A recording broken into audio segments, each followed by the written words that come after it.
Friends வணக்கம். அந்த video நம்ம என்ன பார்க்க போறோம்னு பார்த்தீங்கன்னா, பிரைட் ஆல்பம் டிசைன் பண்ணும்போது எப்படி நம்ம ரேடியல் பேக்ரவுண்ட் எப்படி செட் பண்றது அப்படின்னு சொல்லிட்டு நான் சொல்லியிருந்தேன். ஸோ இன்னைக்கு அந்த வீடியோல ரேடியல் பேக்ரவுண்ட் வந்து நம்ம எப்படி கிரியேட் பண்றது அப்படின்னு சொல்லிட்டு தெளிவா பார்ப்போம். ஸோ அதுக்கு முதல்ல நம்ம போட்டோஷாப் ஓப்பன் பண்ணிப்போம். ஸோ ஒன்ஸ் நம்ம போட்டோஷாப் ஓப்பன் பண்ண பிறகு என்ன பண்றோம்னு பார்த்தீங்கன்னா, ஃபைல் அப்படிங்கிற அந்த ஆப்ஷனுக்கு போறோம். போயிட்டு புதுசா ஒரு டாக்குமெண்ட் நம்ம கிரியேட் பண்ண போறோம். ஸோ அதுக்காக நம்ம நியூ அப்படிங்கிற அந்த ஆப்ஷனுக்கு போறோம். நியூ அப்படிங்கிற அந்த ஆப்ஷனுக்கு போயிட்டு நம்ம மேல பார்த்தீங்கன்னா உங்களுக்கு போட்டோ அப்படின்னு இருக்கு பாருங்க. அந்த போட்டோ அப்படிங்கிற அந்த ப்ரீசெட்டை செலக்ட் பண்ணிருங்க. செலக்ட் பண்ணிட்டு இங்க பார்த்தீங்கன்னா உங்களுக்கு வித் அப்படின்னு இருக்கு. ஸோ அந்த வித்துல வந்துட்டு நீங்க வேல்யூ கொடுக்கறதுக்கு முன்னாடி இன்ச்சஸ்னு இருக்கு. ஸோ அந்த இன்ச்சஸ் நீங்க கிளிக் பண்ணிட்டு பிக்சல் அப்படிங்கறத செலக்ட் பண்ணிருங்க. கீழே வந்துட்டு பிக்சல் பை இன்ச்சஸ் அப்படின்னு இருக்கான்னு பாத்துருங்க. பார்த்துட்டு அதுக்கப்புறமா வித் எவ்வளவு கொடுக்குறேன்னு பாத்தீங்கன்னா உங்களுக்கு நம்ம வந்து போர்ட்ரேட் ஷேப்ல நம்ம ரேடியல் பேக்ரவுண்ட் டிசைன் பண்ண போறோம் அப்படிங்கறதுனால ஸோ வித் வந்துட்டு 1080 கொடுத்துட்டோம். ஹைட்டும் வந்து நம்ம 1080 கொடுத்துட்டோம். ரெசல்யூஷன் வந்து நம்ம 300 அப்படிங்கறத கொடுத்துட்டோம். கொடுத்துட்டு கலர் வந்துட்டு ஒயிட் கலர்ல இருக்கலாம், தப்பு இல்ல. ஸோ நம்ம ஃபைனலா கீழே வந்துட்டு கிரியேட் அப்படிங்கறத கொடுத்துறோம். நம்ம கிரியேட் அப்படிங்கறத கொடுத்தோன்னே நமக்கு தேவையான அந்த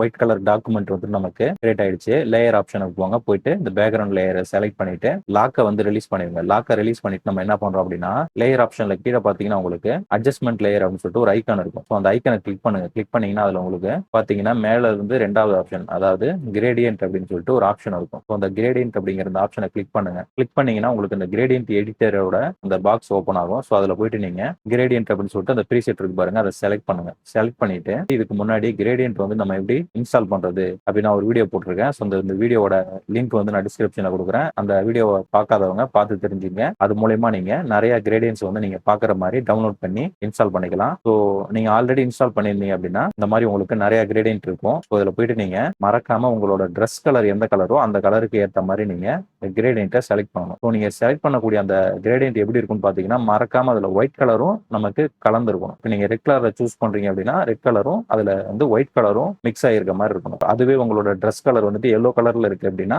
நீங்க சூஸ் பண்ணக்கூடிய அந்த கிரேடியன்ட் வந்துட்டு எல்லோ வித் ஒயிட் கலர் ரெண்டும் கலந்து இருக்கிற மாதிரி இருக்கணும். ஸோ அப்பதான் நீங்க ரேடியல் பேக்ரவுண்ட் கிரியேட் பண்ணும்போது பார்க்கறதுக்கு அட்ராக்டிவா இருக்கும். ஸோ இப்போ நான் டிசைன் பண்ண போற அந்த ரேடியல் பேக்ரவுண்டோட கலர் என்ன சூஸ் பண்றேன்னு பாத்தீங்கன்னா எல்லோ கலரை நான் சூஸ் பண்ணிக்கிறேன். ஸோ அந்த எல்லோ கலர்ல ஒயிட் கலரும் மிக்ஸ் ஆகிருக்கிற மாதிரி நம்ம கிரேடியன்ட்டை செலக்ட் பண்ண போறோம். ஸோ இப்போ நீங்க பாக்குற மாதிரி நான் எல்லோ பால் V33 ரவுண்ட் அப்படின்னு சொல்லிட்டு நமக்கு ஒரு கிரேடியன்ட் இருக்கு. ஸோ அந்த கிரேடியன்ட்டை நான் யூஸ் பண்ண போறேன். ஸோ நான் செலக்ட் பண்ணிட்டு ஓகே அப்படிங்கறத கொடுத்துறேன். நம்ம ஓகே அப்படிங்கிறது கொடுத்தோன்னே நம்மளோட அந்த கிரேடியன்ட் வந்துட்டு நமக்கு இந்த அட்ஜஸ்ட்மெண்ட் லேயர் மூலமா நமக்கு ஆட் ஆயிடுச்சு. ஸோ இதுக்கப்புறம் நம்ம என்ன பண்றோம் பாத்தீங்கன்னா, இங்க கீழே பாத்தீங்கன்னா உங்களுக்கு ஸ்டைல் அப்படின்னு சொல்லிட்டு ஒரு ஆப்ஷன் இருக்கும். அந்த ஸ்டைல் அப்படிங்கிறதுல வந்து டிஃபால்ட்டா லீனியர் அப்படின்னு சொல்லிட்டு ஒரு ஆப்ஷன் வந்து செலக்ட் ஆயிருக்கு. ஸோ அதை நீங்க செலக்ட் பண்ணுங்க. செலக்ட் பண்ணிட்டு ரேடியல் பேக்ரவுண்ட் தான் நம்ம கிரியேட் பண்ண போறோம். ஸோ அதனால நம்ம ரேடியல் அப்படிங்கறத நம்ம செலக்ட் பண்றோம். செலக்ட் பண்ணிட்டு ஆங்கிள் வந்துட்டு டிஃபால்ட்டா 90 டிகிரி இருக்கலாம், தப்பு இல்ல. ஸோ ஸ்கேல் வந்துட்டு நீங்க 100ன்னு இருக்கு. ஸோ அந்த 100 அப்படிங்கறத எடிட் பண்ணிட்டு நீங்க எவ்வளவு கொடுக்குறேன்னு பாத்தீங்கன்னா ஒரு 90 கொடுத்துருங்க. ஸோ நல்லா ஞாபகம் வச்சுக்கீங்க, நீங்க வந்து ஸ்கேல் வேல்யூவை பொறுத்த வரைக்கும் நீங்க எந்த கிரேடியன்ட் செலக்ட் பண்றீங்களோ அதுக்கேற்ற மாதிரி இந்த கிரேடியன்ட் வேல்யூ வந்து நீங்க கொடுக்குற மாதிரி இருக்கும். ஒரு சில கிரேடியன்ட் நீங்க சூஸ் பண்ணும்போது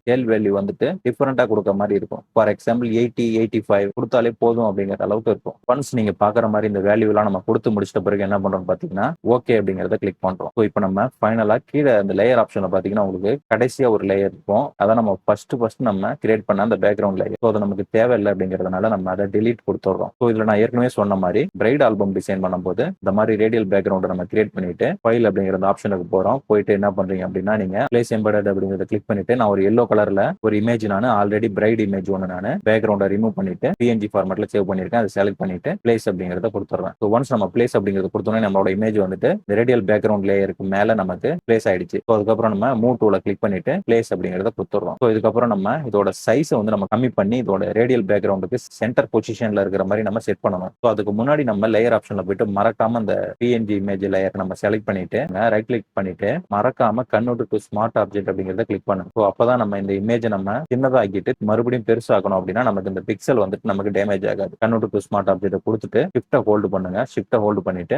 டிராக் பண்ணி இதோட சைஸை வந்து நீங்க கம்மி பண்ணுங்க. அதாவது இந்த ரேடியல் பேக்ரவுண்டுக்கு சென்டர் பொசிஷன்ல நமக்கு இந்த ஹெட் வந்துட்டு நமக்கு பிளேஸ் ஆகும். ஸோ அந்த மாதிரி நீங்க சைஸை கம்மி பண்ணிட்டு ஷிஃப்ட்டை ஹோல்டு பண்ணிட்டு ரைட் ஏரியா கீயை பிரஸ் பண்ணிட்டே வாங்க. ரைட் ஏரியா கீயை பிரஸ் பண்ணிட்டே வந்தீங்கன்னா உங்களுக்கு இந்த இமேஜோட பொசிஷன் வந்துட்டு கரெக்டா அந்த ரேடியல் பேக்ரவுண்டுக்கு சென்டர்ல இருக்கிற மாதிரி நம்ம பிளேஸ் பண்றோம். பிளேஸ் பண்ணிட்டு மூவ் டூல கிளிக் பண்ணிட்டு நம்ம பிளேஸ் அப்படிங்கறத கொடுத்துறோம். இப்போ பாத்தீங்கன்னா தெரியும் உங்களோட இமேஜ் வந்துட்டு கரெக்டா அந்த ரேடியல் பேக்ரவுண்டுக்கு மேல பர்ஃபெக்டா செட் ஆயிடுச்சு. ஸோ நான் ஏற்கனவே சொல்லியிருந்த மாதிரி உங்களோட அந்த பர்டிகுலர் இந்த சாரியோட கலருக்கு ஏற்ற மாதிரி நீங்க ரேடியல் பேக்ரவுண்டை நீங்க சூஸ் பண்ணணும். ஸோ அப்படி சூஸ் பண்ணீங்கன்னா மட்டும்தான் உங்களுக்கு அந்த லுக் வந்துட்டு அட்ராக்டிவா இருக்கும். ஸோ ஃபைனலா நம்ம கம்ப்ளீட் பண்ணி முடிச்சிட்ட பிறகு லேயர் ஆப்ஷன்ல போயிட்டு நம்ம இருக்கக்கூடிய அந்த ரெண்டு லேயரையும் செலக்ட் பண்ணிட்டு மெர்ஜ் எட்ஜ் லேயர் அப்படிங்கறத கொடுத்துருங்க. இப்போ பாத்தீங்கன்னா தெரியும் உங்களுக்கு பக்காவா அவங்களோட அந்த இமேஜ் வந்துட்டு அழகா ரெடி ஆயிடுச்சு. ஸோ இதை நீங்க போன வீடியோக்குள்ள நான் சொல்லியிருந்த மாதிரி பிரைட் ஆல்பம் டிசைன் பண்ணும்போது இந்த இமேஜை நீங்க அழகா பிளேஸ் பண்ணி எடிட் பண்ணிக்கலாம். அடுத்ததான் நம்ம வேற ஒரு கலர்ல இருக்கிற மாதிரி இமேஜை ஓபன் பண்ணிட்டு அதுக்கு ரேடியல் பேக்ரவுண்ட் நம்ம செட் பண்ணி பார்ப்போம். ஸோ அதுக்கு நம்ம இந்த இமேஜை க்ளோஸ் பண்ணிடுவோம். இப்போ பாத்தீங்கன்னா நான் ஃப்ரெஷ்ஷா ஒரு நியூ டாக்குமெண்ட் ஓபன் பண்ணிட்டேன். ஓபன் பண்ணிட்டு லேயர் ஆப்ஷன்ல போயிட்டு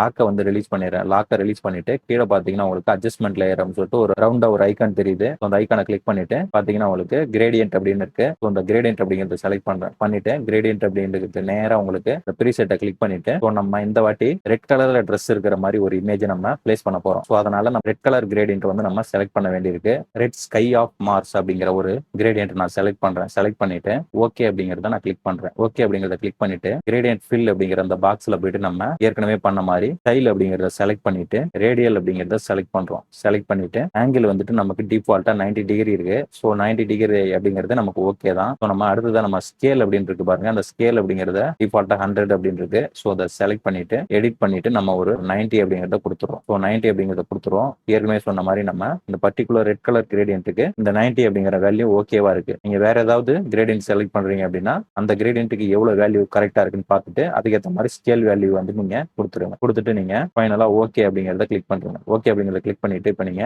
உங்களோட இமேஜை நீங்க பிளேஸ் பண்ணலாம். ஸோ அதுக்கு ஃபைல் அப்படிங்கிற ஆப்ஷனுக்கு போயிட்டு பிளேஸ் எம்பெடட் அப்படிங்கறத கிளிக் பண்ணுங்க. பண்ணீங்கன்னா உங்களோட ஃபைல் எக்ஸ்ப்ளோரர் ஓப்பன் ஆகுது. ஸோ இதில் போயிட்டு நீங்க ரெட் கலர்ல கேரி இருக்கிற மாதிரி ஒரு இமேஜ் நான் ஆல்ரெடி பென் டூலை யூஸ் பண்ணி நான் பேக்ரவுண்ட் ரிமூவ் பண்ணிட்டு பிஎன்ஜி ஃபார்மேட்ல சேவ் பண்ணிருக்கேன். ஸோ அதை செலக்ட் பண்ணிட்டு பிளேஸ் அப்படிங்கறத கொடுத்துறேன். ஸோ நம்ம ஒன்ஸ் பிளேஸ் அப்படிங்கறத கொடுத்தோன்னே நம்மளோட அந்த இமேஜ் வந்து நமக்கு பிளேஸ் ஆயிடுச்சு. ஸோ அதை நம்ம மூவ் டூல கிளிக் பண்ணிட்டு பிளேஸ் அப்படிங்கறத கொடுத்துறோம். ஸோ அதுக்கப்புறம் ஏற்கனவே சொன்ன மாதிரி லேயர் ஆப்ஷன்ல போயிட்டு நம்ம கீழே கடைசியா இருக்கக்கூடிய அந்த ஒயிட் கலர் பேக்ரவுண்ட் இருக்கக்கூடிய அந்த லேயரை செலக்ட் பண்ணிட்டு டெலிட் கொடுத்துறோம். ஸோ இப்போ நம்ம இந்த கேல் இமேஜை செலக்ட் பண்ணிட்டு லேயர் ஆப்ஷன்ல போயிட்டு ரைட் கிளிக் பண்ணுங்க. ரைட் கிளிக் பண்ணீங்கன்னா உங்களுக்கு கன்வெர்ட் டு ஸ்மார்ட் ஆப்ஜெக்ட் இருக்கும். ஸோ அந்த convert to smart object click பண்ணுங்க. கிளிக் பண்ணிட்டு கீபோர்ட்ல ஷிஃப்ட் பட்டனை ஹோல்டு பண்ணிட்டு இதோட சைஸை வந்து கம்மி பண்ணுங்க. கரெக்டா கம்மி பண்ணிட்டு இந்த ரேடியல் பேக்ரவுண்டுக்கு சென்டர் பொசிஷன்ல இந்த ஹெட் போர்ஷன் இருக்கிற மாதிரி நீங்க பிளேஸ் பண்ணுங்க. பிளேஸ் பண்ணிட்டு மூவ் டூல கிளிக் பண்ணிட்டு நீங்க பிளேஸ் அப்படிங்கிறத கொடுத்துருங்க. இப்போ நீங்க ஜூம் பண்ணி பாத்தீங்கன்னா உங்களோட அந்த ரேடியல் பேக்ரவுண்ட் வந்துட்டு உங்களுக்கு உங்களோட இமேஜுக்கு பேக்ரவுண்ட்ல கரெக்டா வந்து ஃபிட் ஆயிருக்கும். ஸோ பாக்குறதுக்கு உங்களுக்கு அட்ராக்டிவா இருக்கும். ஸோ இதை நான் ஏற்கனவே சொன்ன மாதிரி நீங்க பிரைட் ஆல்பம் டிசைன் பண்ணும்போது இந்த இமேஜை நீங்க அழகா யூஸ் பண்ணிக்கலாம். ஸோ அந்த பிரைட் ஆல்பம் வீடியோ பார்க்காதவங்க அதோட லிங்க் வந்து நான் டிஸ்கிரிப்ஷன்ல கொடுக்குறேன். ஸோ பார்த்து தெரிஞ்சுக்கங்க. இன்னைக்கு இந்த வீடியோ வந்துட்டு ரொம்ப பிடிச்சிருக்கும் புரிஞ்சிருக்கும்னு நம்புறேன். இது மாதிரி தொடர்ந்து நல்ல வீடியோக்கள் வேணும் அப்படின்னா நம்ம சேனலை தொடர்ந்து ஃபாலோ பண்ணுங்க. ஃப்ரெண்ட்ஸ் மற்றும் ஃபேமிலிகளுக்கு இந்த வீடியோ ஷேர் பண்ணுங்க. சப்ஸ்கிரைப் பண்ணாம வீடியோ பார்க்கக்கூடிய நண்பர்கள் தயவு செஞ்சு சப்ஸ்கிரைப் பண்ணுங்க. அடுத்து ஒரு நல்ல வீடியோவில் சந்திப்போம். Bye friends.